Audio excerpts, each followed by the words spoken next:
তো আসসালামু আলাইকুম ভিউয়ার, সবাই কেমন আছেন? নিশ্চয়ই ভালো আছেন। শুধুমাত্র কিন্তু একটা সিমের কারণে, যে সিম কার্ড আছে রবি, এয়ারটেল, বাংলালিংক বা গ্রামীণ বা টেলিটক যেটাই বলি, এই একটা সিম কার্ডের কারণে কিন্তু আপনি কিন্তু অপরাধ না করেও অপরাধী হতে পারেন। এমন অনেক ঘটনা বাংলাদেশে ঘটতেছে যে আপনার নামে আপনি নিজেও জানেন না, আপনার এনআইডি কার্ড দিয়ে অন্য কেউ সিম রেজিস্ট্রেশন করে সেটাতে যদি কোনো ক্রাইম করে থাকে, কোনো অপরাধ করে থাকে, সেই অপরাধের অপরাধী কিন্তু আপনি হবেন। এতে জায়গা জমি বিক্রি করেও পরবর্তীতে কিন্তু আপনি সেই কেসটা সমাধান করতে পারবেন। এমন হয়েছে যে আসলে আপনি নিজেই জানেন না যে আপনার আইডি কার্ড দিয়ে কেউ সিম একটা অ্যাক্টিভ করেছে এবং সেই সিম দিয়ে বিভিন্ন রকমের সিম দিয়ে ক্রাইম করে যাচ্ছে। ওই সিমটা যার নামে রেজিস্ট্রেশন করা তার নামে নিশ্চয়ই মামলা হবে, আর যেহেতু আপনার নামে রেজিস্ট্রেশন করা তো আপনি কিন্তু মামলায় ভুক্তভোগী হবেন। এই কারণে আজকে ভিডিওটা অনেক বেশি ইম্পর্টেন্ট হতে যাচ্ছে। আজকে দেখিয়ে দিব যে আপনার এনআইডি কার্ডে কয়টা সিম রেজিস্ট্রেশন করা। যদি আপনার আজকে যে প্রসেসটা দেখাবো সেই প্রসেসটা আপনারা এখনই বন্ধুদের সাথে শেয়ার করুন। যদি কোনো মনে হয় সন্দেহ যে এই নাম্বারটা আমার না বা আমি ব্যবহার করি না, তাহলে কি করবেন, সম্পূর্ণ সমাধান আজকে ভিডিওটিতে পেয়ে যাবেন। তো কথা না বলে সরাসরি আমি স্ক্রিনে যে আপনাদের দেখিয়ে দিচ্ছি।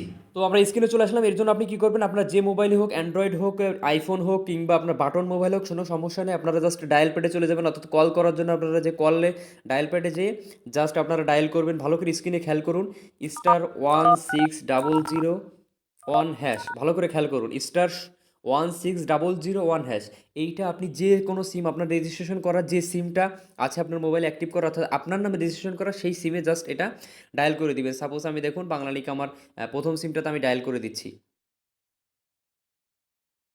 তো ডায়াল করার পরে এরকম একটা ইন্টারফেস আমাদের সামনে শো করছে। দেখুন সেন্ড ইনস্ট্রাকশনস, এখানে বলতেছে to know your biometric registered numbers, dial the last 4 digits of your NID and press send. অর্থাৎ আপনার যে এনআইডি কার্ড আছে, ন্যাশনাল আইডি কার্ড আছে, সেই এনআইডি কার্ডের লাস্টের 4 সংখ্যা এখানে দিয়ে সেন্ড করবেন। তো আমি আমারটা দিয়ে দিচ্ছি, দিয়ে জাস্ট সেন্ড আইকনে ক্লিক করে দিব। এই যে বলতেছে your request has been accepted, please wait for reply. তো এই যে দেখুন সাথে সাথে কিন্তু আমার নামে রেজিস্ট্রেশন করা এই যে সকল নাম্বার কিন্তু এখানে চলে আসছে। তো দেখুন এখানে টোটাল 9টা আমার এই এনআইডি কার্ড দিয়ে আসলে আমি দেখলাম যে আমার কিছু নাম্বার, যে নাম্বারগুলো আমি ইউজ করি না বা আমার না, কিন্তু সেটা আমার নামে রেজিস্ট্রেশন করা। এই কারণেই আসলে আমি মূলত ভিডিওটা ভাবলাম যে এরকম অনেকের সাথে হয়েছে, এই জন্য আমি মূলত ভিডিওটা কিন্তু তৈরি করেছি। তো দেখুন টোটাল 9টার ভিতরে কিন্তু দেখুন আমার এনআইডি কার্ড, অর্থাৎ পূর্বের যে এনআইডি কার্ড ছিল অর্থাৎ অ্যানালগ, সেটা দিয়ে 6টা, আর পরবর্তীতে স্মার্ট যে ন্যাশনাল আইডি কার্ড এনআইডি, এইটা দিয়ে 3টা, পরবর্তীতে এয়ারটেল একটা কিনেছিলাম, বাংলালিংক বা রবি, মনে হচ্ছে এই যে এই নাম্বারটা, এই বাংলালিংকে যে 434, আসলে এই নাম্বারটা আমার না। তো আপনাদের যদি এরকম হয়, এই নাম্বারগুলো দেখার পরে যদি মনে হয় যে না এই নাম্বারটা আমার না, তাহলে কি করবেন? তো এরকম মেসেজ আসার পরে আপনারা এখানে মেসেজ থেকে এরকম দেখতে পাচ্ছেন স্ক্রিনে, আপনারা দেখতে পারবেন যে এই মেসেজ থেকে কোন নাম্বারটা আপনার না।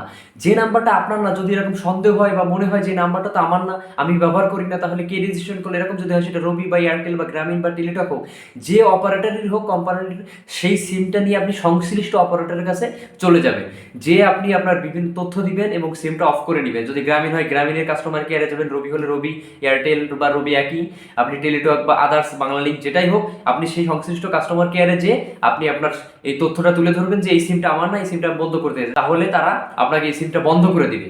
তো আশা করি ভিডিওটা বুঝতে পেরেছেন। অবশ্যই অবশ্যই বন্ধুদের সাথে শেয়ার করে দিবেন। এরকম আরও টেকনোলজি বিষয়ে ভিডিও পেতে, এরকম ইম্পর্টেন্ট ভিডিও পেতে আমাদের টেক সেন্সর চ্যানেলটি সাবস্ক্রাইব করে সাথেই থাকবেন। ধন্যবাদ সকলকে।